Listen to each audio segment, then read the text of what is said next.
Okay, we might get things underway then. Welcome to today's webinar on managing risks and obligations to mental health in the workplace. Judging by the number of people registering for today, there's certainly plenty of interest in this topic. And mental health has gained a lot of prominence in the media, socially, people having conversations with others about how they're travelling, etc.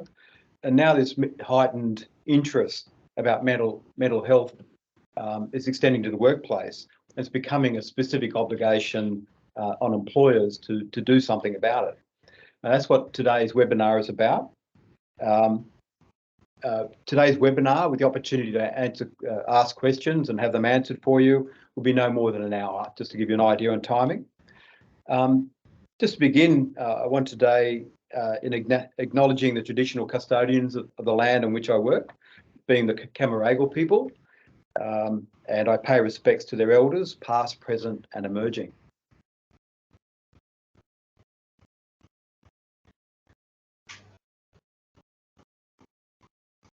A little bit about the presenters for today. Myself, I'm Steve Champion. I'm the Director of ER Strategies. I started ER Strategies 24 years ago. Our firm has plenty of experience in employee relations areas, including safety, working with client organisations of all sizes, including KFC, 7-Eleven, Hungry Jack's, REA Group, all of those from the franchising sector, but also we have a variety of clients outside of franchising as well. Also joining us today is Dr Catherine Hart, who's the Director of Succoris Psychology. Catherine is a clinical psychologist, has worked with various organisations in both the UK and Australia. Succoris has 3 clinics across Australia, but Catherine will say more about Succoris a bit later on. Just an overview of the agenda today. I just want to refresh people on employers' general workplace health and safety duties. It'll be a quick refresher, and because a lot of you may well know a lot about it, but also some people joining today might be wondering what their obligations are. Catherine, we'll then throw over to Catherine, who's the expert in this area, who will talk about some of the recent changes to the regulations, to a new code of practice, how that impacts on employers, and just generally cover the sources of risks in the mental health area, and also how to address those risks. And there'll be questions and answer at the end. There is also a chat function, which I can just watch that as we're going through.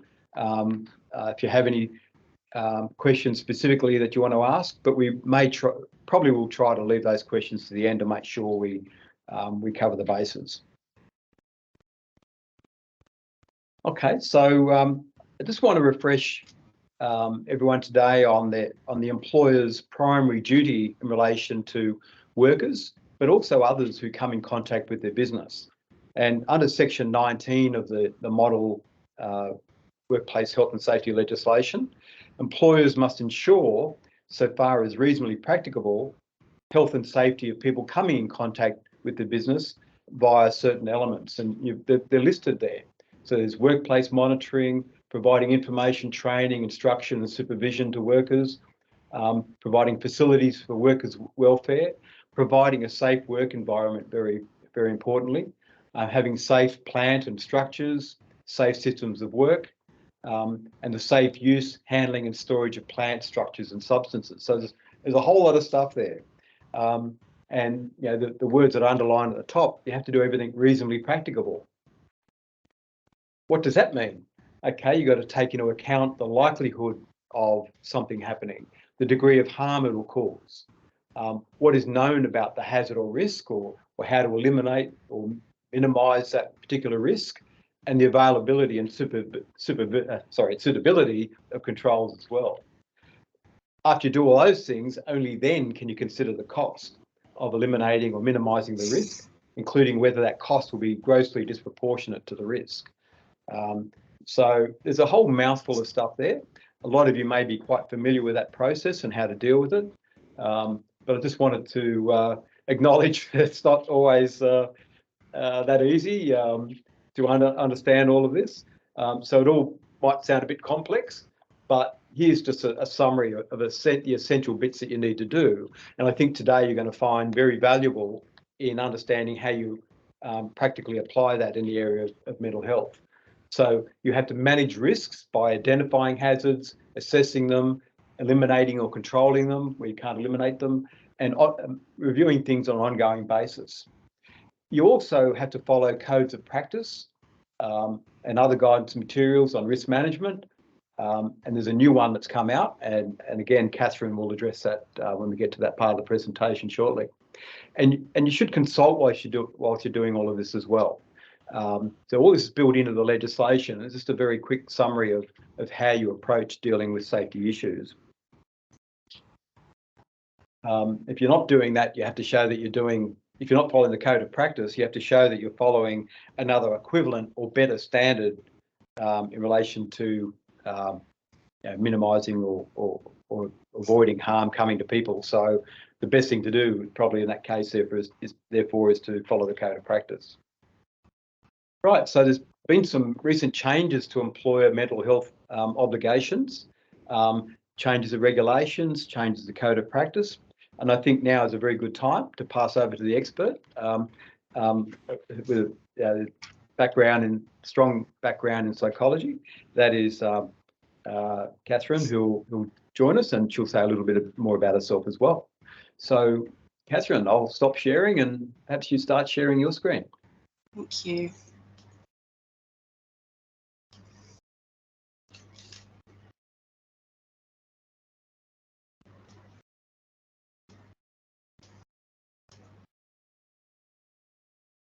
So hopefully you can all see my slides. Yep. And welcome to everybody. It's great to see so many people here today. Obviously having an interest in workplace psychosocial risk auditing and mental health in the workplace, so that's fantastic. Obviously there's going to be a broad range of experience and knowledge here, so I'm going to try and give a general overview which will hopefully help most of you, but as Steve has said, we've got the Q&A at the end as well if people have more specific questions. But a big thank you to Steve as well for inviting me to speak to you all today, and a big shout out to Tom as well, who's helping with all the tech side of things. Without him, I'd be completely lost, so thank you. A little bit about me. So as Steve has mentioned, I am a clinical psychologist. I trained in the UK and I've got a broad range of experience across a number of organisations in England and over here. I started Succoris Psychology only in about 2019, and it was really off the back of a few less than ideal work experiences that I had, where I was really keen to develop workplaces that had a better workplace culture, and that was really underpinned by my own experience as a psychologist, but also around the evidence base around what makes for good teams and good team culture. So as such, I completed the Brené Brown Dare to Lead leadership training, and I obtained a scholarship for the Compass Leadership for Women training as well, both of which really cemented that passion for me around helping organisations to develop these more psychologically safe environments for their staff to work in. I guess I also want to use this opportunity to just highlight that Succoris do offer EAP services, which are unlike a lot of other EAP services in that we provide fully qualified psychologists that are able to assist your staff not only with maybe workplace issues, but also maybe more substantial mental health concerns that they might have as well. And just this fun fact about me, or a top tip if you ever get sick of me talking about psychology or psychosocial risks, I'm sure to be distracted if you talk about rugby. Rugby is a big love of mine, and I'm also really grateful for all the leadership and other skills that sport has really given me. So yeah, if you ever want to get me distracted, we could talk about rugby. I could talk about rugby all day. I wanted to give my own acknowledgement of country as well. I want to acknowledge the traditional custodians of the land upon which I'm working today and pay my respects to their elders past and present, as well as extend a warm welcome to anybody of Aboriginal descent here today. And I think similarly to the issues that we're going to be talking about regarding psychosocial risk, I think that talking about an acknowledgement of country, having a slide up, saying a sentence about acknowledgement of country can really just be this tokenistic phrase that we all use at the start of our meetings, or it can really serve as this motivation to deeply commit to embedding inclusive practices wholeheartedly into our organisations. So I think this is the difference, again, when we're talking about psychosocial risk. We're talking about the difference between giving our employees a gift voucher or a fruit basket and expecting that they're going to be okay, versus actually committing to change psychologically unsafe practices in organisations, which I know can feel pretty confronting and actually a little difficult to acknowledge sometimes. So I think sitting with our discomfort sometimes is part of this work as well. Just a brief disclaimer that I'm not a HR representative, I'm not a lawyer. This seminar is aimed to just give educational information, general information, and so of course I would be advising you all to seek specific guidance from your HR services. This is only a sort of overview for you. And as Steve's touched upon, we're going to talk a little bit about what some of the changes to legislation are, what they mean for your organisations, what some of the common psychosocial hazards are, and then what we can do to support mental well-being in our workplaces. And I hope you'll take from this 2 messages from me. Yes, one is around the changes to legislations and the things that we have to abide by, but the other really is about improving our leadership capability and our team cultures in order to support at a deeper level a wider systemic change around psychosocial hazards in our workplace. So what is mental health? So mental health, this is a quote from the World Health Organization. It's a state of mental well-being that enables people to cope with the stresses of life, realise their abilities, learn well and work well, and contribute to their community. It's an integral component of health and well-being that underpins our individual and collective abilities to make decisions, build relationships, and shape the world we live in. Mental health is a basic human right, and it's crucial to personal, community, and socioeconomic development. Now, what I think is really important about that is that it's talking about ultimately just helping people to live to their full potential, realise their abilities, learn well, work well, contribute to their community. So it's nothing out of the ordinary. It's nothing that we're not all wanting for ourselves and our staff. So it's much more than just the absence of mental disorders, and it's on this quite complex continuum, which is experienced differently, of course, for all different people, and it's going to vary in degrees around the distress and the potential clinical outcomes that somebody might have. So it's not that we're talking about anything kind of strange here. It's really just helping people to fulfill their potential in the workplace. Now, I quite like this continuum because I think it really helps to explain that, you know, when we're talking about health, so, you know, the Work Health and Safety Act is already talking about health. That's nothing new. And it's really talking about psychological as well as physical health. And so when we're looking at a person's mental health, it's occurring on this continuum all the time, and we're all of us moving up and down this all the time.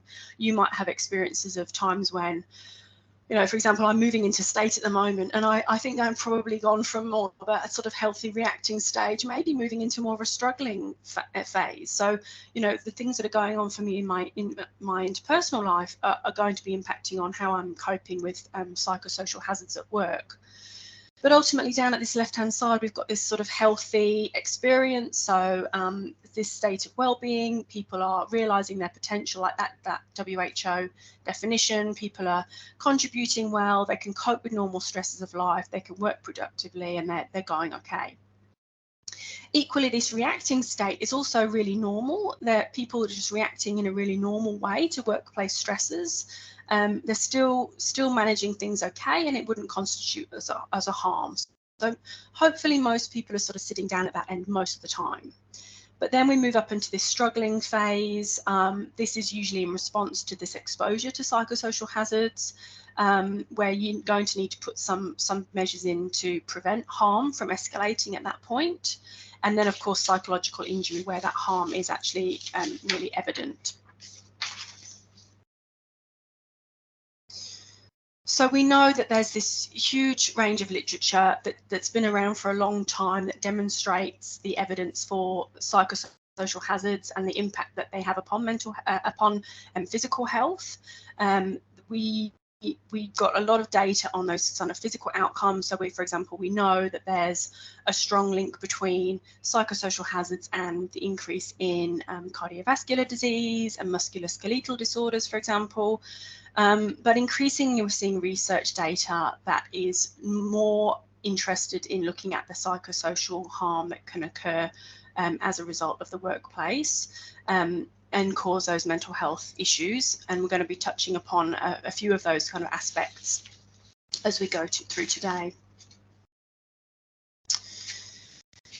Now, this is just a very a brief look at the sort of the overview of the amendments that have been made. But I think what's important to note is that there's always been this obligation or this requirement to manage risk of harm to well-being of employees, which is sitting under that kind of general duty of care that's in the Health and Safety Act. So there's nothing new around that. So we're still needing to identify hazards. Now we're talking about psychosocial hazards. So identifying them and then eliminating or minimising risk, and then maintaining control measures to review them and make any amendments over time if necessary. So just, I guess, to highlight that we've always had this language around managing risk of harm. But what we've got at the moment is this sort of health and safety legislation that kind of fits together like a bit of a jigsaw. So we've got this Health and Safety Act. So this has got the very general duties or principles for PCBU. I probably won't say PCBU too much. I probably will just sort of say employer. I don't like the term. I find it a bit clunky, but PCBU is what you'll see in all the literature. But so the person conducting the business or the undertaking to ensure that the risk of harm to the employees caused by working in a business is minimised. So it's about a primary duty, and it's got a very broad statement, just basically saying you've got to minimise harm.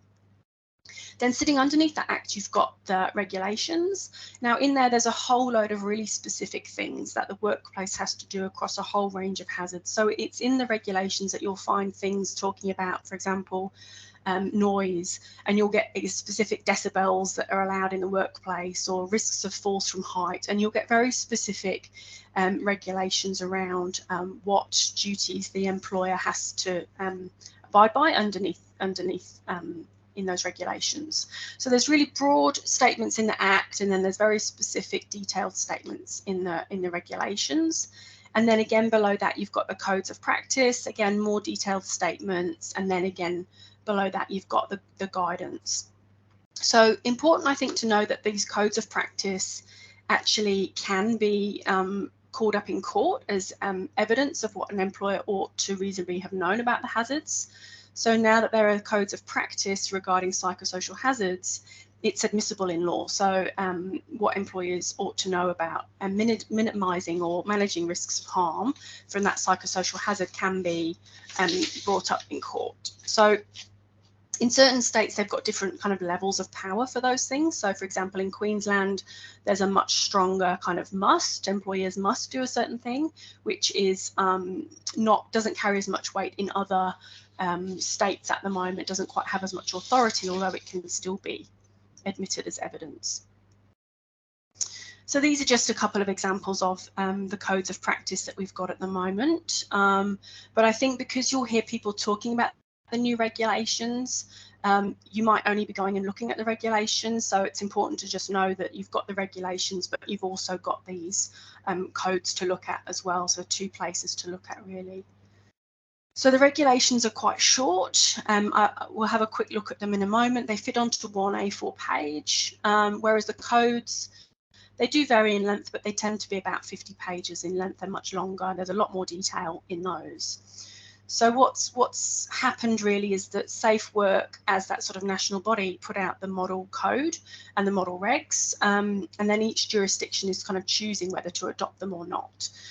So New South Wales was the first one to put out their regs, and then Queensland was drafting theirs at the same time. So theirs kind of looks a little bit different, but they're all pretty much covering the same hazards and the same principles. You'll sometimes hear them called slightly different things, but all of these, they're all looking at, they're covering similar things.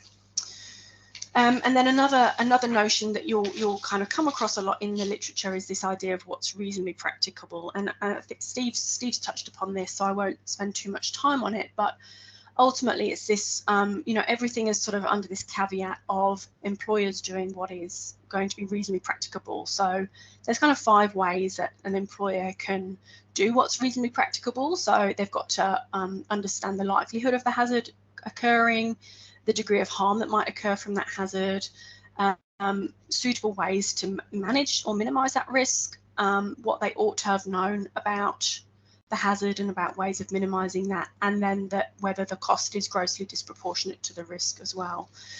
And I think it's kind of relevant to the continuum that I spoke about earlier, because in terms of determining the likelihood of risk, obviously if you've got staff who are down at the left-hand side of this continuum, then the risk, of course, is going to be much lower, and therefore what you need to do to manage those risks is also going to be much less, because you're not having to manage people who are at this sort of struggling or psychological injury end of things already.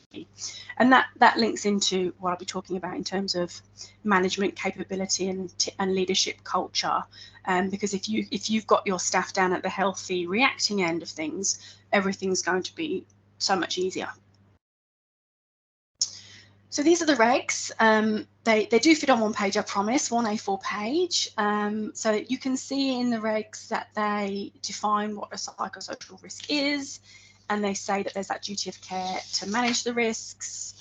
And you've got certain states have that kind of exclusion of the hierarchy of control. But personally, I think that shouldn't really change the way that you're working in practice, because the second part does kind of invoke this idea of what's reasonably practicable, and it lists a number of things that you need to do to take into consideration when managing the risks. So I think kind of if you're always doing the best you can, the most you can, then you're always going to be fine with those kinds of things. And I thought it might be useful just to have a quick look at the sort of the state of play at the moment. So in terms of where we're at with adopting these changes at the moment, and this was the most up-to-date information I could find, but you've got the dark green states, they've all got the regs and the codes of practice already up and running, so that's great. It gives you very clear information about to follow for them. The light green states, you've got Northern Territory has a code of practice, but it's not got the regs at the moment, so they're just relying on that kind of general duty of care at the moment. And then South Australia and Victoria are still working on theirs. I don't know dates. I haven't heard about when those kinds of things are going to be announced. In my resources page, there is actually an email address you can send an email to get updates on when those are getting finalised or when drafts are being submitted for consultation.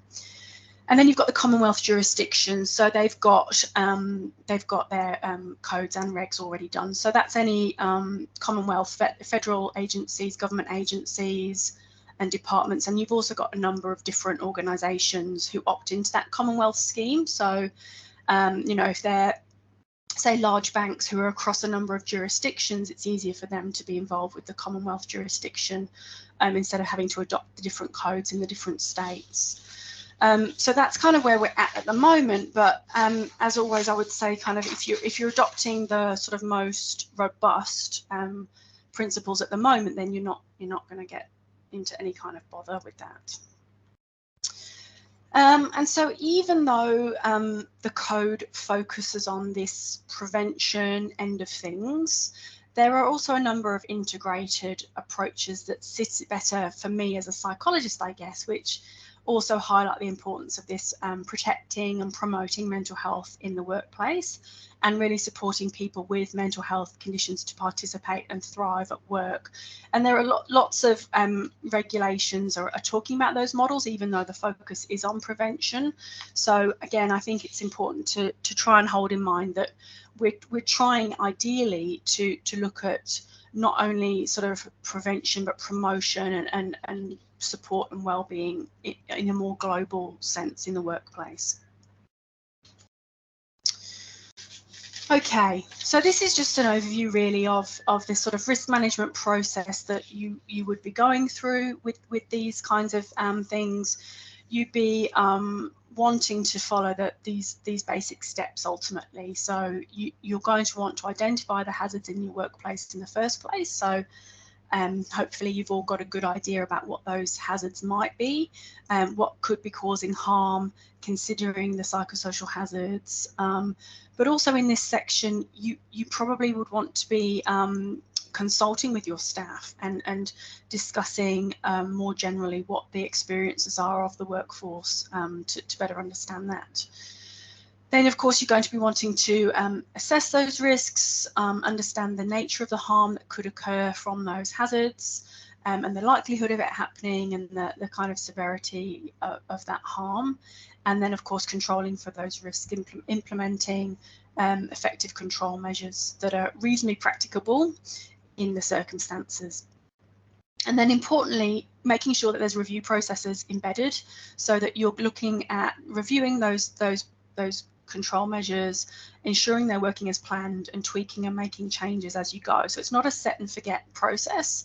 It's going to need to be continually reviewed. Things will change, things will shift, and will need to keep being looked at.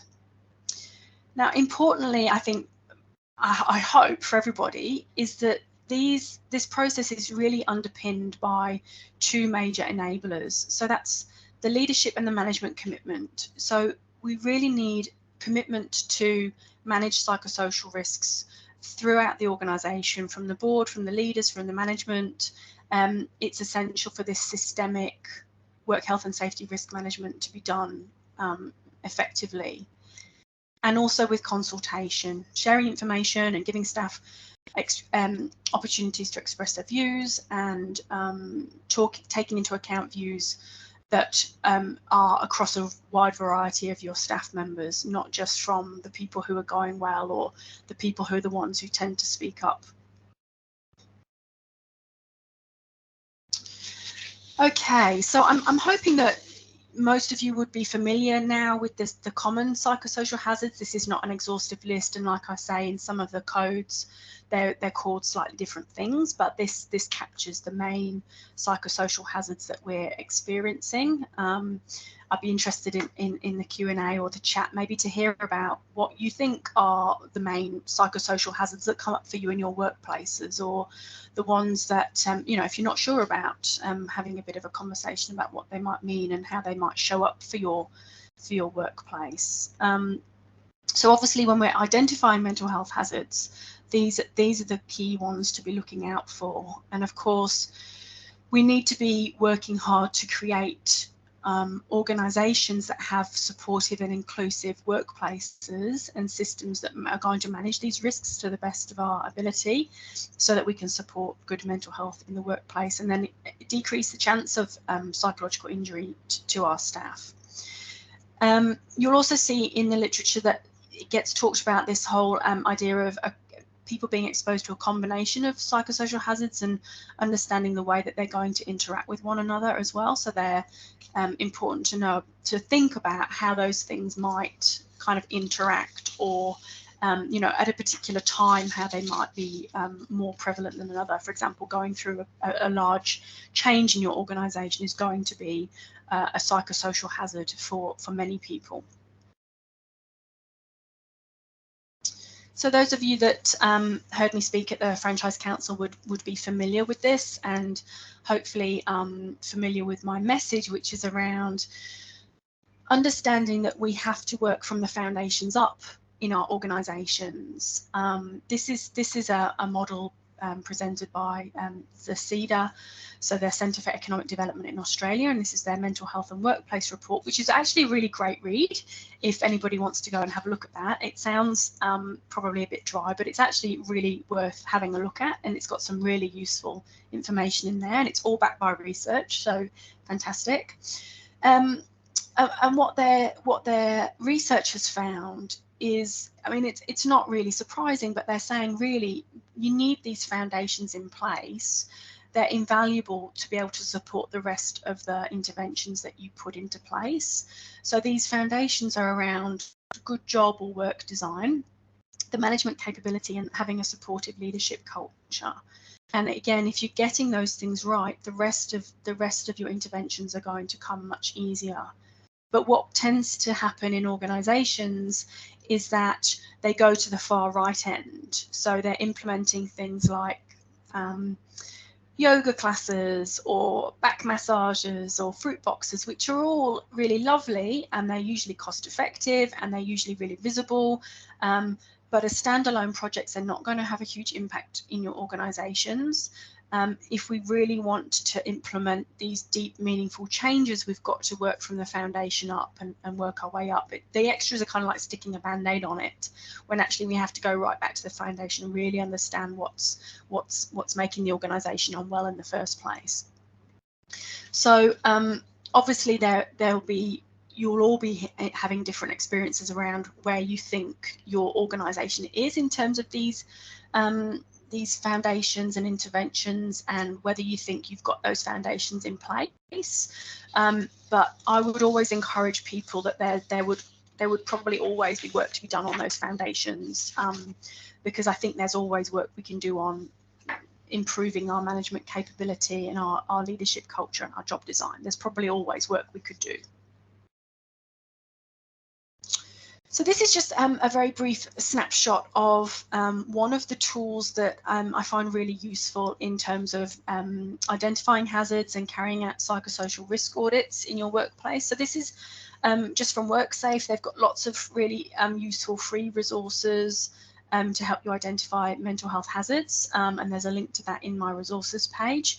But this is, again, your first step really around doing this work in conjunction with your staff, with your team, around understanding these psychosocial hazards and understanding the impact that they're going to have on your organisation, on your staff as well. Okay, now here's a bit that I think is a bit more fun. Of course, as a psychologist, I'm going to say that because it's a lot about emotions. It's a lot about how we can make our culture more supportive and more psychologically safe in the first place.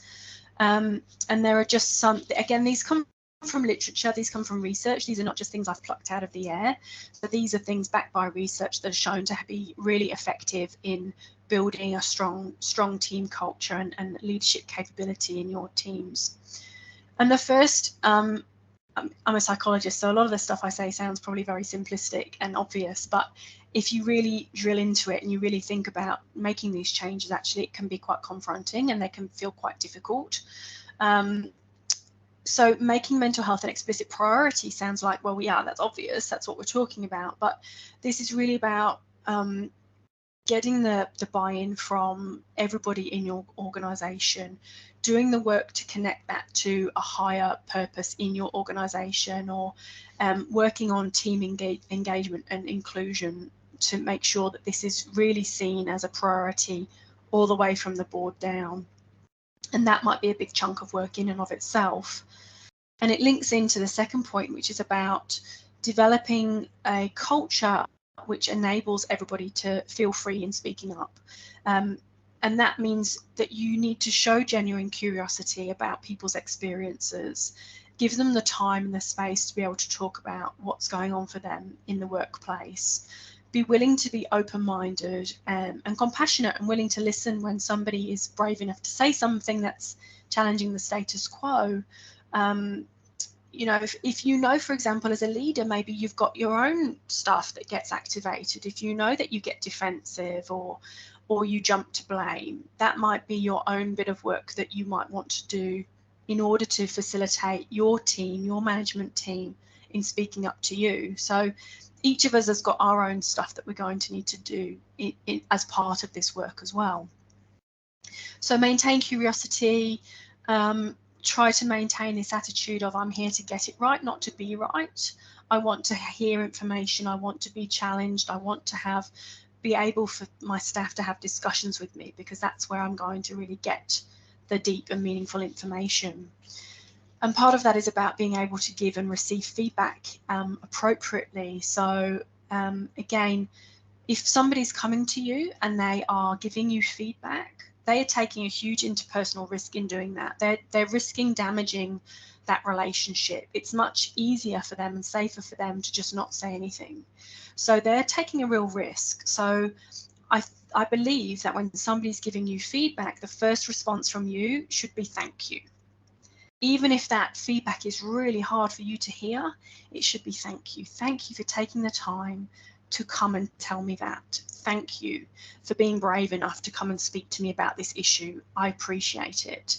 Even if you then have to take a break and be like, look, I have to come back to this later because it's a bit much, because it's very challenging to hear it, that's fine. But the first instance has to be thank you, not any other response.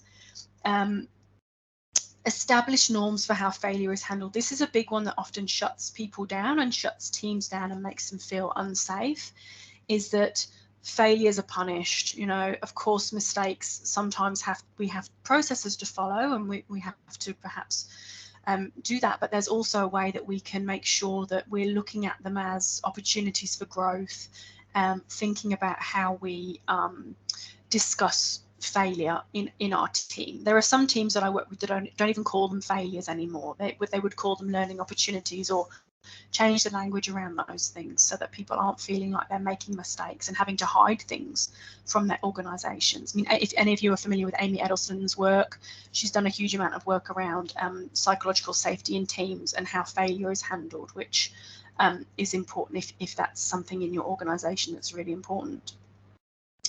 So try not to punish experimentation and reasonable risk-taking.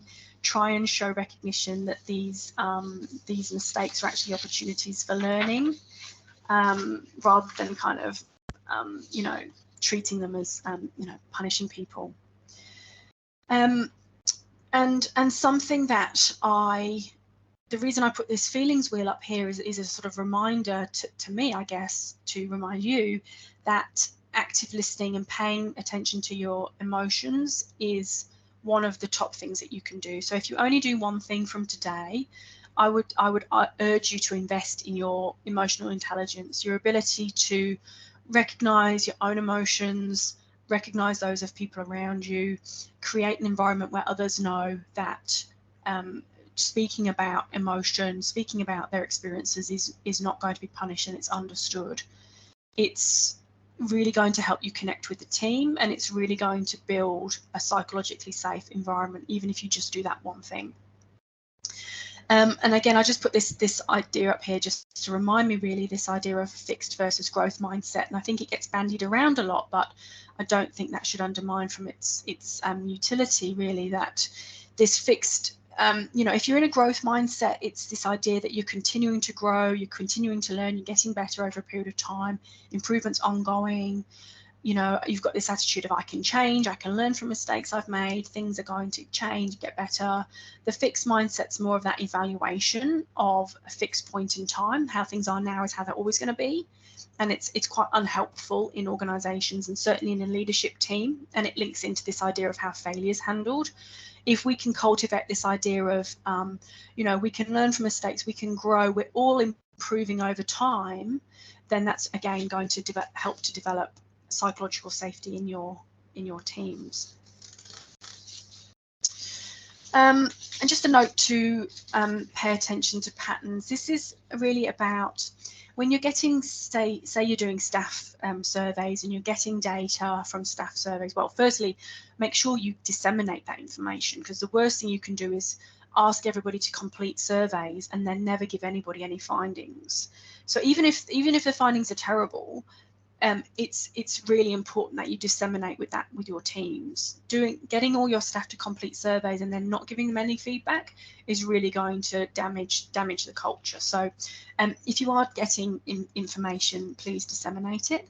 But then it's about paying attention to those patterns as well, not just looking at, say, an average or the normative data, but really seeking to pay attention to those outliers in that data and actively listening to the people who maybe don't normally speak up or don't feel that their experiences and patterns fit within the norms of your team cultures. So paying attention to really everybody, and this is about inclusivity and making sure that you're engaging in those conversations as well. Another important way to build supportive leadership culture is to embrace positive conflict.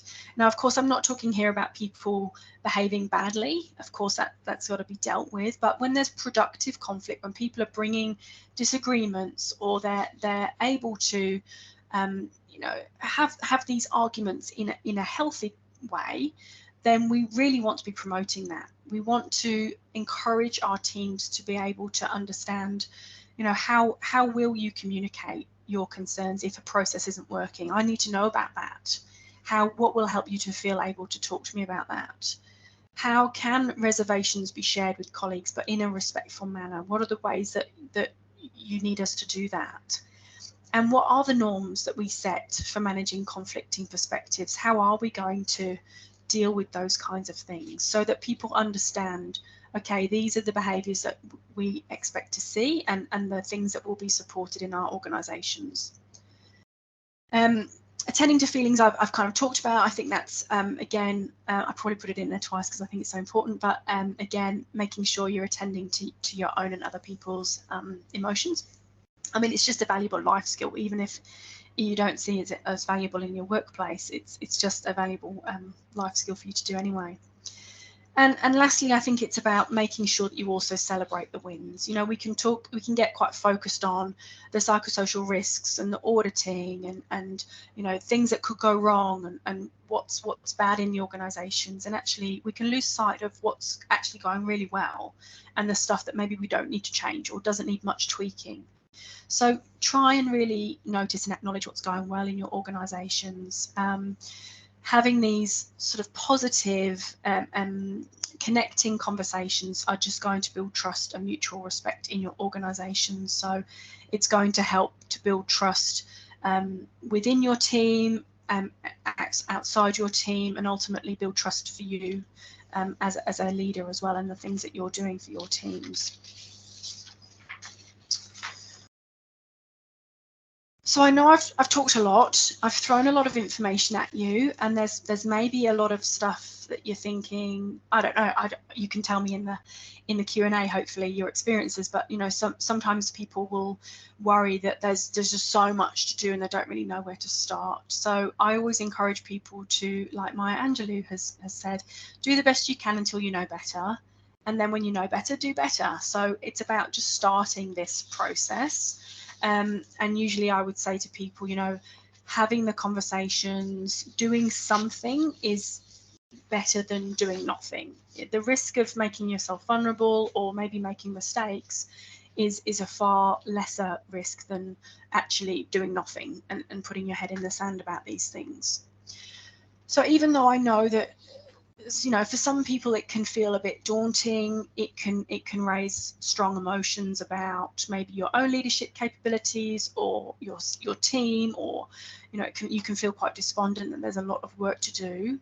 I would urge you to maybe just focus on a couple of areas that you feel you could work on, a couple of things that you could start with, and just make some committed action from today about what you might do in your workplace. Is it around doing the assessment work? Is it about building your leadership capabilities, the team culture? Is it about implementing more specific processes or creating a dedicated team?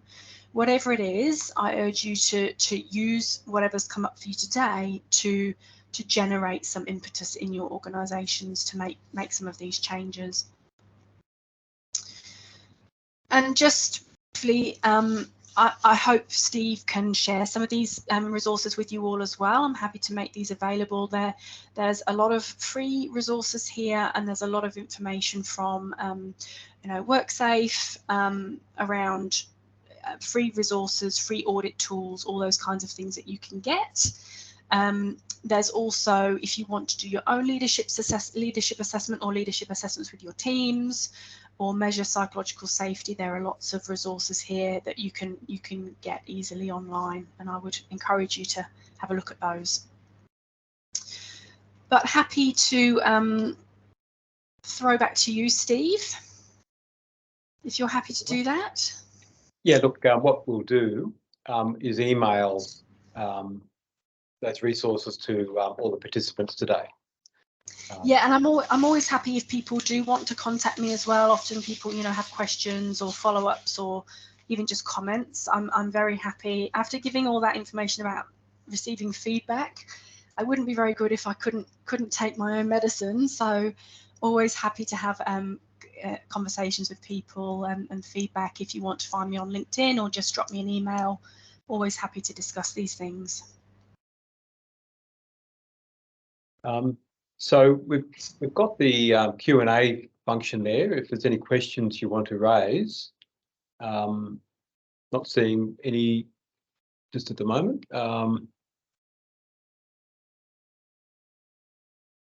If you've got any questions, just whilst you might be thinking of some of those, and yeah, there's going to be various levels of knowledge, I guess, in people attending today. Obviously, a lot of people want to find out about the whole area of psychosocial hazards and mental health at work.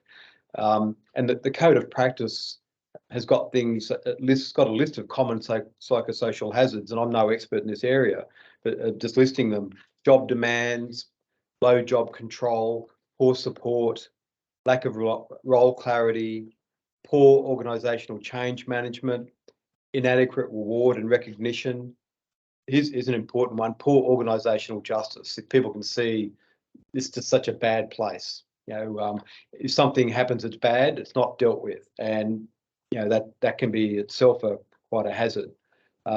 Traumatic events or material, remote or isolated work. I mean, a lot of people are working from home nowadays, and frankly, I found it quite a challenging thing working from home, away from regular contact with people.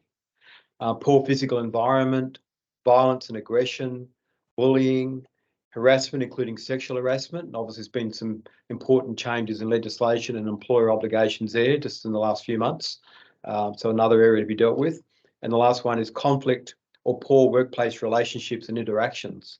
So there's a whole lot of information in that code of practice, which if you just Google Safe Work Australia mental health code of practice, it'll come up, and you can review what's in that code of practice, and it's been adopted by various states, as Catherine indicated. So yeah, we've got a question here, or a comment, not a question, just a comment. Really helpful, thank you, particularly the slide that reminded me of ensuring the foundations, good job design, management capability, and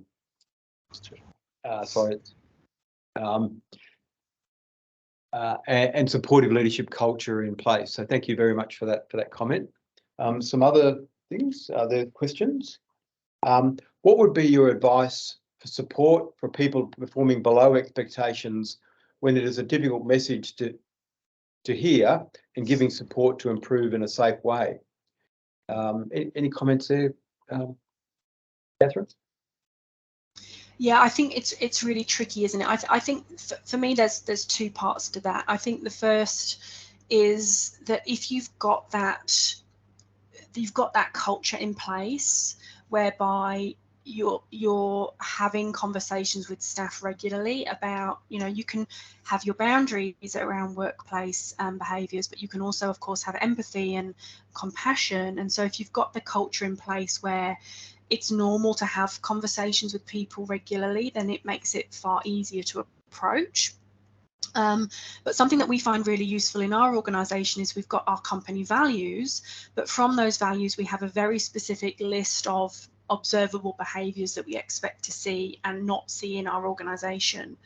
And so, for example, if we're having KPI meetings, we can talk about those metrics, but we can also talk about the observable behaviours. And again, it's embedded in the language in our organisation. So you will hear people regularly saying, you know, oh, I really appreciate that you had boundaries around that thing. Because the last time you said that you'd do something and you didn't, I experienced that unreliability. That was very difficult to manage. So I'm loving that you've got the boundaries in place now. So I think make a document that's got all your observable behaviours on it. Do that in conjunction with your staff.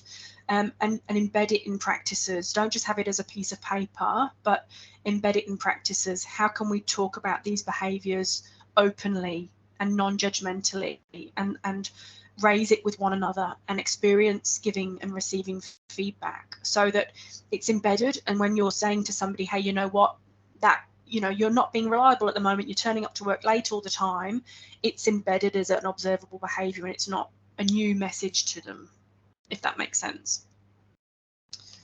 Okay, there's another one here. How do you manage work behaviours if people are not cooperative, or do not see the issue? And I think what they're saying, or do not see the issue even after it's been raised with them. Yeah, tricky. I mean, I think again it comes down to having these behaviours really overt for people. These are the expectations that we have on you. You know, this is the amount of money we're giving you. These are the expectations of things that we need from you in return. And so if you're making it overt, I guess you can embed it more in a sort of HR practice, so that it's not just about, you know, a KPI somewhere. It's actually about what you actually also need to be fulfilling these sort of behavioural aspects of the role as well. We need people in here who are, you know, engaged with the behavioural aspects as well. Tricky, always tricky managing people through those things. Yeah, and perhaps this next comment, yes, consistency and clarity in frameworks of expectations, no surprises. And I think that's probably a very, look, it's the right thing, but it's a difficult thing to achieve across an organisation, having common standards and expectations. It really is, and you know, one of our observable behaviours is around fallibility. It kind of, it's my favourite one because it kind of gets you off the hook for everything. But it's this idea that, you know what, we're all fallible and we all make mistakes. And so I can always raise that one and be like, look, I'm sorry, I made a mistake, and it's okay, because we've got the understanding that yes, we all make mistakes. As long as I'm accountable and I'm open about that, then it's fine. So that's my favorite one. I like knowing that, you know, we're all going to make mistakes, but having a team where you can just talk about it and it not be judged is a great experience. So I'm sure none of this is new to people, but I think putting it into practice is often quite tricky. Okay, not sure there's any more questions. Just quickly, just a slide with some contact details, and maybe Catherine, you've got other ones that you'd put up there, but there's a phone number for ER Strategies, also for Succoris. Succoris's website is there, www.succoris.com, and you know, the three clinic locations: Sunbury, Bendigo and Tweed Head, so quite a good spread there. But obviously also contactable. What's the best way of contacting your firm, Catherine? Probably through our website. We've got a corporate services page, so there's a free resource on there actually at the moment around psychosocial cheat sheet. So feel free to go on there and download that if you like. So that through that corporate services page is probably the best way to get to myself or the business manager. I'm always happy for people to reach out on LinkedIn and just say hi or have conversations around this. So yeah, you can just find me on LinkedIn if you want. There's another comment here. Thank you, it's been tremendously helpful. We work left to right i.e. it's in our policy, our practice and our fruit. I'm constantly being asked, what is your wellbeing strategy? Does it need to be labelled? It's a question, does it need to be labelled as a wellbeing strategy? I might need more clarity on the question, but if I'm understanding it correctly, I think yes, label it as such. I think document all of those, all of the processes that you have that are about your sort of wellbeing practices, because it's good to have that evidenced so that you've got that written down and so that everybody in the organisation knows what the strategy is and what you're doing. I don't know if that's answered the question though. Yeah. And here's another one. As an owner manager, I'm very concerned about looking out for my staff. But one question: who looks out for me? It's a good question at times. It's work environment can be quite challenging at times. It really can. Your managers have feelings too. We're humans too, aren't we? But nobody buys us birthday presents or work anniversary presents, do they? It's often a bit unfair. And again, look, there's a lot of really great resources out there. I mean, I don't know your particular situation, but Beyond Blue have a really great resource for business owners, around getting support. I think it kind of just comes down to we have to look after ourselves. Unfortunately, we have to do the work ourselves. I think that's the the privileged position that we're in as leaders, that we have to be looking after ourselves and modelling some of those behaviours to our staff, even when we're feeling under the pump and burnt out ourselves, because I think that's kind of what comes with the role, unfortunately.